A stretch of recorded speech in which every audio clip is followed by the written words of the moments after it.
Good evening to you all, my fellow Dunelmenses, to use the technical term, I think, for graduates of Durham. So maybe not students, but soon to be graduates, Dunelmenses. Anyway, I should say, first of all, it's a delight to be back here in my old university town. Delight to be back in Durham, which I consider to be one of the happiest cities in the world. I'm fond of it for many reasons, not least, of course, I've met my girlfriend here, Polly, who may be known to some of you. I should also thank Mr. Jerry Lee for providing me with this bow tie tonight. I left mine at home. And also I should thank British Heart Foundation on North Road for supplying me with this shirt, because I also left that at home about 4 hours ago. Anyway, on with the show. Now I didn't expect, I don't know if I can address you directly, but I didn't expect this gentleman to say what he did, because I was initially earmarked to speak for the opposition tonight. Earlier this week I was told, actually, you're going to be for the proposition. But my speech didn't change, because the speech I'd written was also about the fact that Rome did not actually fall.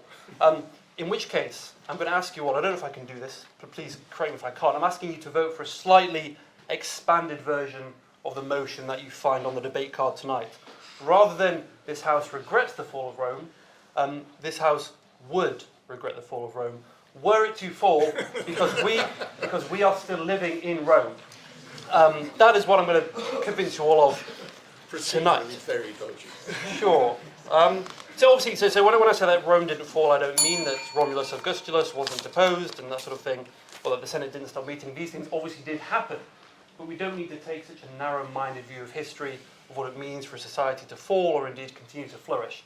I began with the word Dunelmenses. That's Latin, of course, and that's only the most obscure and tiny example of the way that Latin and the Roman tongue has influenced the way we all speak today. 3 of the world's 10 most spoken languages, Spanish, Portuguese, and what's the other one? French, are all directly descended from Latin. The world's most spoken, English, that I'm speaking now, as it happens, is filled with Latinisms, and indeed with pure Latin. Even the way we speak English, the way we write English, it was influenced by Latin. That's what all our great Renaissance poets and writers were doing in the 16th century when they essentially created English literature. But we can do better than that. The names of our months, of course, all Roman. 2 of them named after emperors, July and August. Even our calendar is Roman. We use the Gregorian calendar, which is basically just a very trivial modification of the Julian calendar instituted by Julius Caesar in 45 BC, which is to say the way we measure time is how the Romans measured time. The way we think about days, weeks, months, and years, it is the Roman way of doing so. Okay, we've done that. Architecture. You can't go 10 feet in this country without seeing one of the 5 classical orders. And of course, many of this country's and indeed the world's most famous buildings are all neoclassical. In this country, St. Paul's Cathedral, Buckingham Palace, the British Museum. These are all, to one degree or another, essentially faithful to Roman architecture. Even modern architecture is closer in spirit to the classical than any other historical or global architectural style. Le Corbusier, the father of modern architecture, he thought the Parthenon was the world's most perfect building, and that was what inspired him in his designs, which have given us everything we now see around us today. The Parthenon being Greek, of course, but the Romans got their architecture from the Greeks. Okay, we can do better. It's already been mentioned, but I will touch on it again. Law. Any country in the world which has a civil law code, which is to say a system, which is to say most of them, as we've heard, is not just inspired by the Roman system, but directly based on it. That is to say, the laws by which most of us in the world are living today, how those laws are enacted, how we think about other people and our relationship with them, all of that is, in its essence, Roman. That's law. Okay, what else? Religion. I probably don't need to talk about that too much. It is, of course, the Roman Catholic Church, and even beyond that, any Christian denomination which believes in the Nicene Creed. Of course, that was organised by the Romans. Okay, what else? Politics. The world's most powerful country is, of course, the United States of America, and it was always supposed to be the new Rome in its architecture, the Capitol, the White House, the Lincoln Memorial, everything. But not just in its architecture, the symbology, the eagles, the fasces, everything. But most important of all, its constitution. The founding fathers were very clear that their inspiration for the American Constitution was that of the Romans. They studied Polybius, the great Greek historian, who wanted to know why Rome was so successful. His conclusion, their constitution, which mixed monarchy and aristocracy and democracy into one mixed system of checks and balances.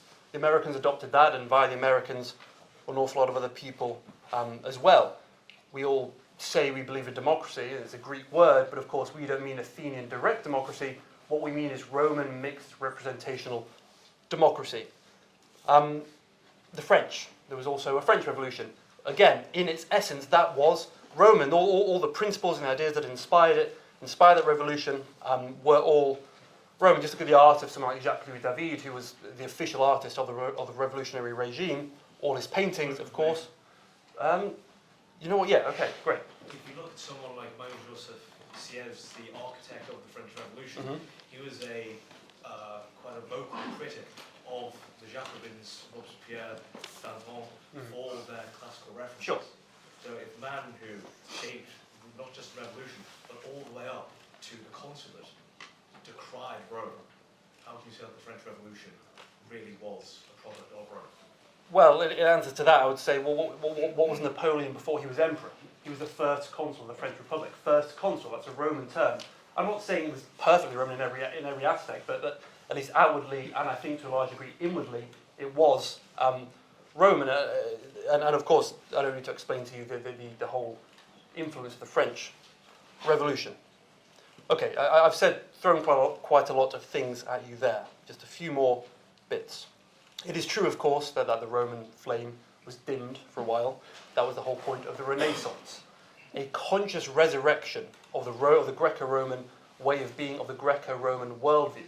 What is the most emblematic work of art of the Renaissance?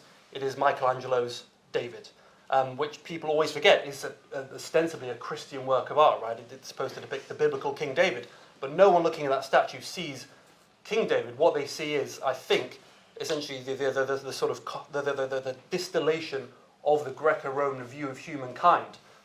Renaissance humanism, that's why it was called what it was. And after Renaissance humanism and all of that, then you get the scientific revolution, the Enlightenment, the Industrial Revolution, so on and so forth. And everything that we think is peculiar to or definitive of our modern society, I think it can be drawn back to that moment when Greco-Roman culture was revived. I don't mean to say that nothing has changed. Things have obviously changed in the past 2,000 years or so, but what society doesn't change over time? And I think time and technology always flatter to deceive. Just because we have iPhones, we think we can't be living in the same society as somebody who didn't have one, the Romans. But I don't think that is the case. And another way to put this, I think, maybe the clearest way of all, would be to say that if you take a Cicero or a Tacitus or a Pliny, or indeed any famous Roman, and you put them here today in 2024, I think they would feel essentially, given enough time to adapt to the internet or whatever, they would feel at home here. They would recognise in 2024 a society that is their own, and certainly more so than Cuthbert or Bede, even Henry VIII, maybe even than Shakespeare. A Roman would feel at home here. And why is this? Well, as I've said, as I've tried, as I've hoped to convince you tonight, not just because Rome has influenced who we are and what we do, that is obviously true and quite boringly true, but more than that, that the society we are now living in at this very moment was the one built by the Romans, which has survived, changed, adapted, but is still that very same one. We've done language and time and architecture and art, law, religion, politics, our way of thinking, and so much more I might have mentioned. In all of these ways, we are still today Romans. In which case, I might as well wrap things up there. I urge you to vote with a proposition tonight, not because this House regrets the fall of Rome, but because this House would regret the fall of Rome, because that would mean the fall of the society in which we are all now living today. Thank you very much.